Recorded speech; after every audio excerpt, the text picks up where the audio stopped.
Hello friends, present participle usages के इस series में हमने आज की इस वीडियो में प्रेजेंट पार्टिसिपल का टेंसेज में कैसे यूज़ करते हैं इसके बारे में हमने चर्चा किया है।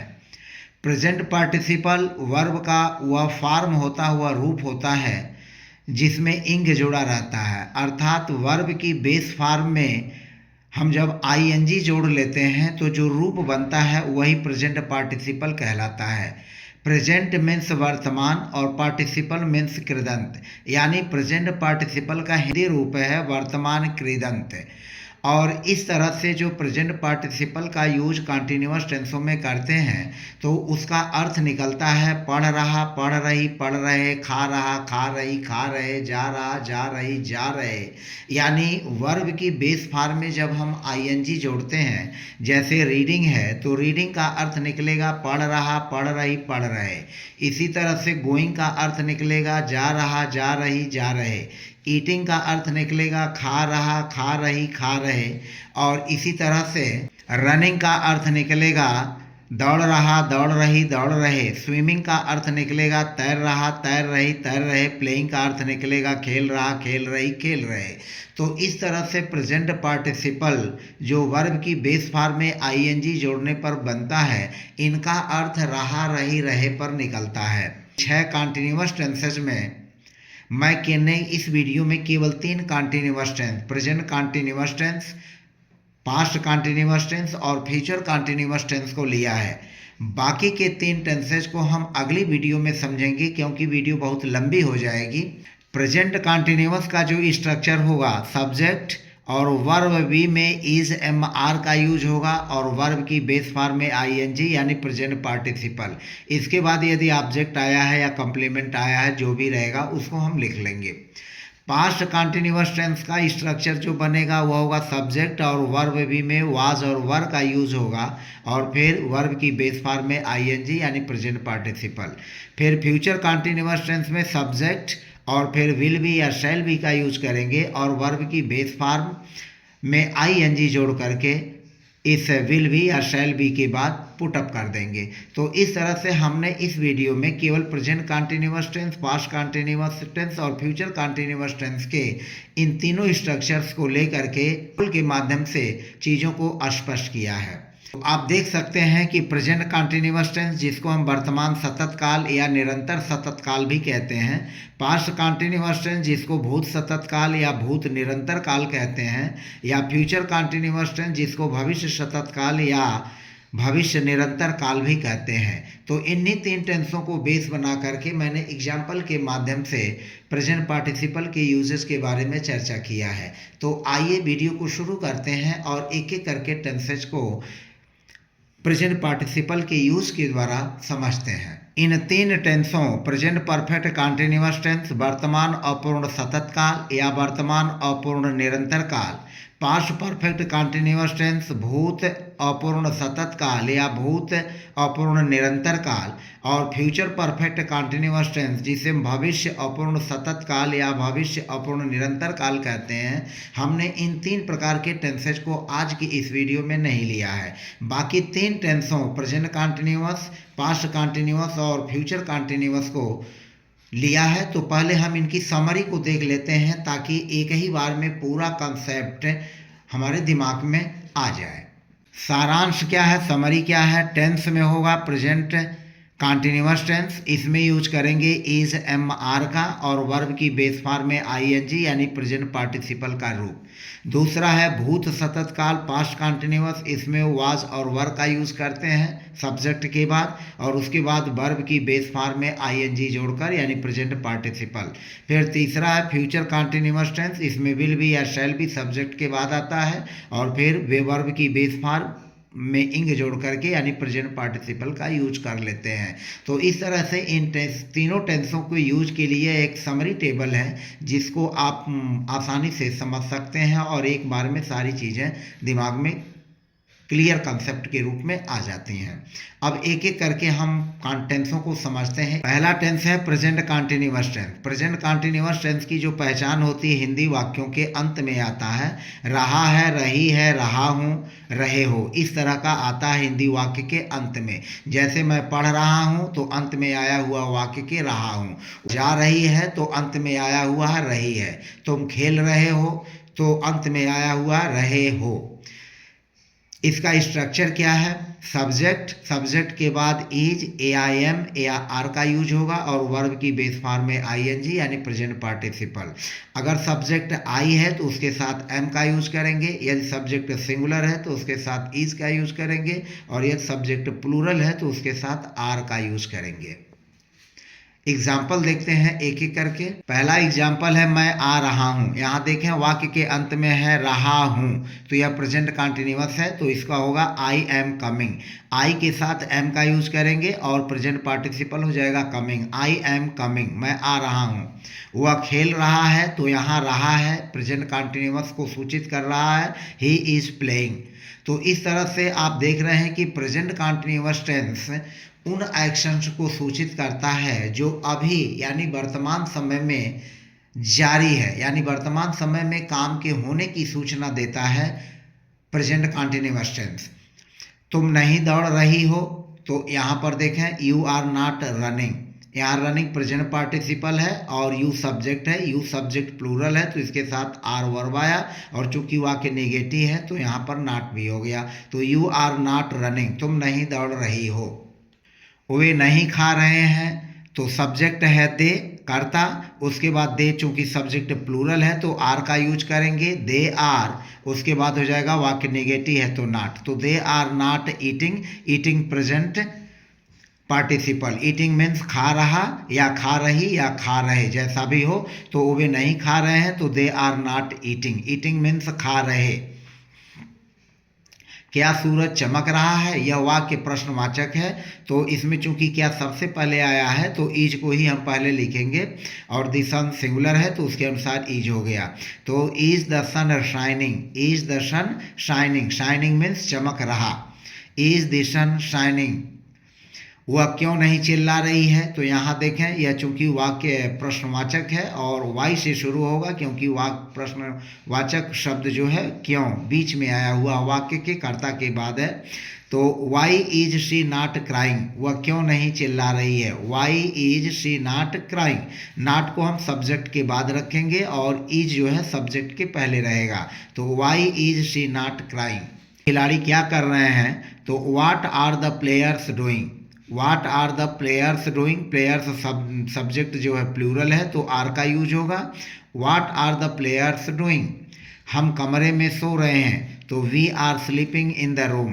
वी सब्जेक्ट है चूंकि सब्जेक्ट प्लूरल है तो आर हो गया और प्रेजेंट पार्टिसिपल यूज हुआ स्लीपिंग, सो रहा या सो रही या सो रहे। तो we are sleeping in the room, हम कमरे में सो रहे हैं। चिड़ियाँ चहचहा रही हैं, the birds are chirping, the birds are chirping. यहाँ द बर्ड्स प्लूरल सब्जेक्ट है तो यहाँ पर आर का यूज होगा, द बर्ड्स आर चर्पिंग। बच्चे बातचीत कर रहे हैं तो यह हो जाएगा the children are talking too. अगर टू आप हटा दें तब भी वाक्य सही है और टू लिखेंगे तो वाक्य तब भी सही है। The children are talking too, बच्चे बातचीत कर रहे हैं, the children are talking too. Children plural subject है, इसके साथ आर का यूज होगा और मेन वर्ब में आईएनजी जोड़ करके जो है प्रेजेंट पार्टिसिपल बना लेंगे टॉकिंग। तो इस तरह से हमने 10 एग्जाम्पल्स लिए प्रेजेंट कंटिन्यूअस के। न पास्ट कंटिन्यूअस टेंस जिसे हम भूत सतत काल या भूत निरंतर काल कहते हैं, यानी पास्ट कंटिन्यूअस टेंस उन एक्शंस को दिखाता है जो भूतकाल में किसी समय पर हो रही थी। भूत सतत काल अर्थात पास्ट कंटिन्यूअस टेंस भूतकाल में किसी समय पर हो रहे उन घटनाओं को के बारे में बताता है जो किसी खास समय पर हो रही थी। और इस वाक्य की हिंदी पहचान हिंदी वाक्यों के अंत में आता है रहा था, रही थी, रहे थे। अगर हिंदी वाक्य है जैसे वह खेल रहा था, वह खेल रहा था तो रहा था यानी पास्ट कंटिन्यूअस। तुम दौड़ रहे थे यानी रहे थे, तुम दौड़ रहे थे तो यह भी पास्ट कंटिन्यूअस है। तो पास्ट कंटिन्यूअस के हिंदी वाक्यों के अंत में रहा था, रही थी, रहे थे आते हैं। और फिर नियम इसका है कि सब्जेक्ट और सब्जेक्ट के बाद वाज या वर का यूज करते हैं और उसके बाद प्रेजेंट पार्टिसिपल यानी मेन वर्ब की बेस फॉर्म में आईएनजी जोड़ देते हैं। एक एक करके एग्जाम्पल से इसको भी स्पष्ट करते हैं। गाय चर रही थी, the cow was grazing. Main verb है ग्रेज, ग्रेज में आईएनजी जोड़ करके इसको प्रेजेंट पार्टिसिपल बना दिया गया। द काउ वाज ग्रेजिंग और द काउ सब्जेक्ट सिंगुलर है तो यहाँ पर वाज का यूज होगा। किसान सो रहे थे, फार्मर्स जो है यह प्लूरल सब्जेक्ट है तो इसके साथ वर का यूज करेंगे। तो the farmers were sleeping, sleeping so रहे और वर मीन्स थे, तो स्लीपिंग सो रहे, वर मीन्स थे, तो सो रहे थे किसान द फार्मर्स। हम बाग में नहीं टहल रहे थे, तो हम सब्जेक्ट भी प्लूरल है और इसके साथ वर का यूज हो जाएगा। नॉट मीन्स नहीं, वॉकिंग मीन्स टहल रहे, इन द गार्डन मीन्स बाग में, तो हम बाग में नहीं टहल रहे थे, we were not walking in the garden.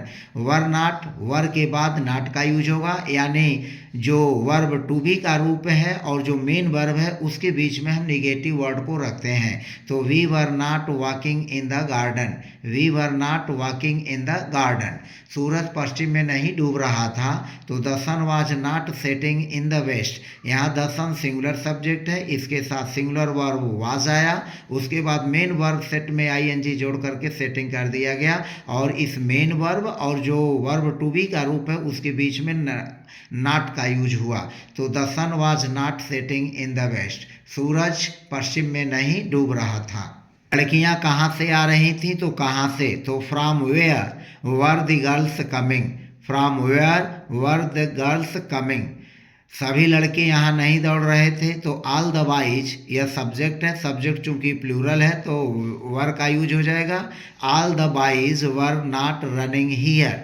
अब यहाँ पर रनिंग प्रेजेंट पार्टिसिपल हुआ, तो all the boys were not running here. वह चाय पी रही थी, यहाँ सी सब्जेक्ट सिंगुलर है तो सिंगुलर सब्जेक्ट के साथ सिंगुलर वर्ब वाज का यूज हुआ और टेकिंग मेन वर्ब में आईएनजी जोड़ करके प्रेजेंट पार्टिसिपल बना दिया गया और यहाँ पर टी जो है ऑब्जेक्ट है। तो शी वाज टेकिंग टी, वह चाय पी रही थी। अगर आप प्रश्न करेंगे क्या पी रही थी, तो जो उत्तर मिलता है क्या से वह ऑब्जेक्ट होता है, तो यहाँ पर चाय पी रही थी तो चाय जो है यह ऑब्जेक्ट है। तो शी वाज टेकिंग टी, वह चाय पी रही थी।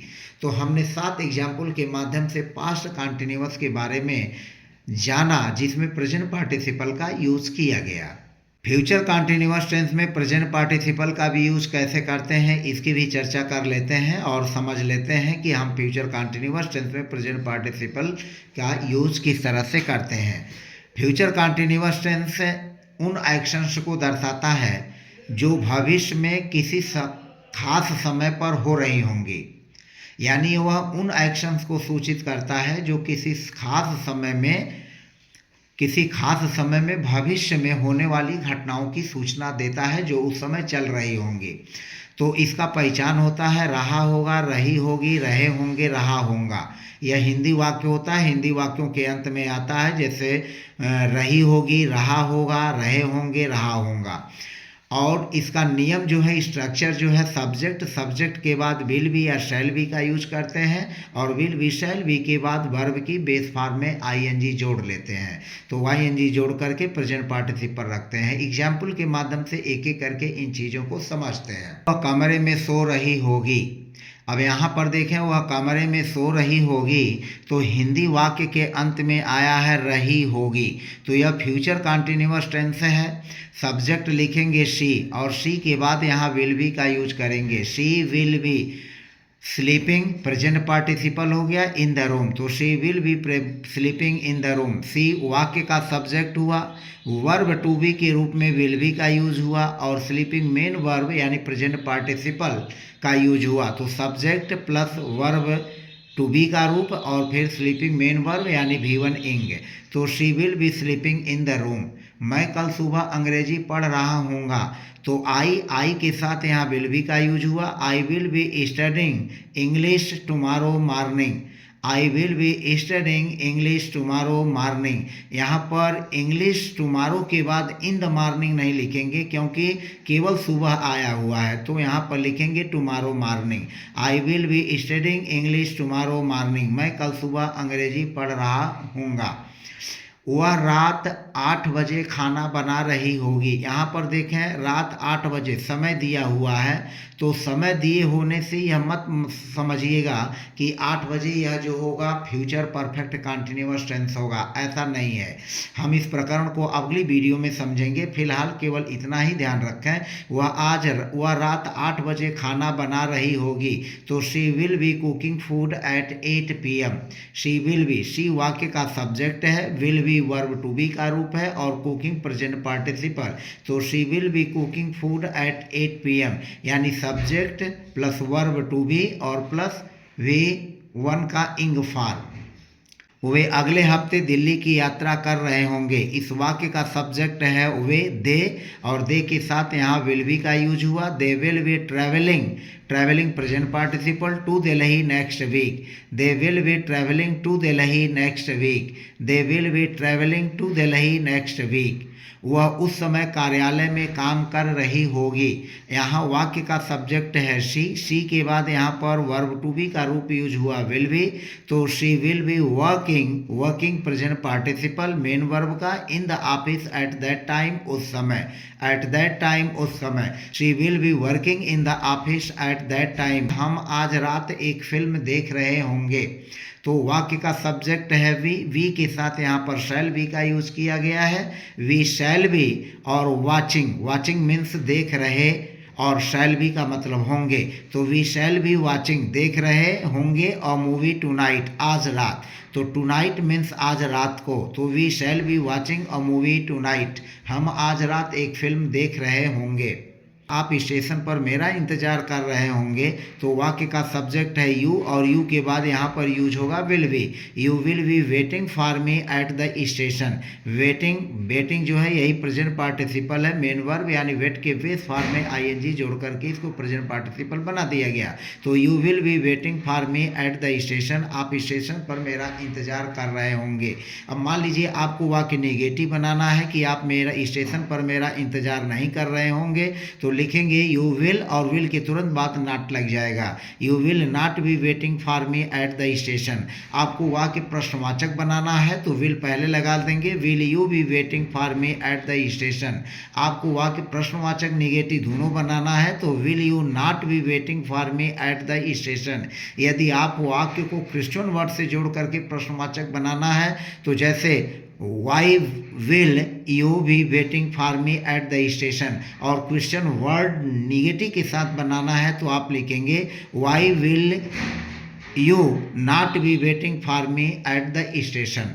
तो इस तरह से हमने विभिन्न प्रकार के एग्जाम्पल्स के माध्यम से प्रेजेंट कंटिन्यूअस, पास्ट कंटिन्यूअस और फ्यूचर कंटिन्यूअस टेंसों में प्रेजेंट पार्टिसिपल्स के रोल को स्पष्ट तौर पर समझा कि हम इनका यूज कंटिन्यूअस टेंसों में कैसे करते हैं।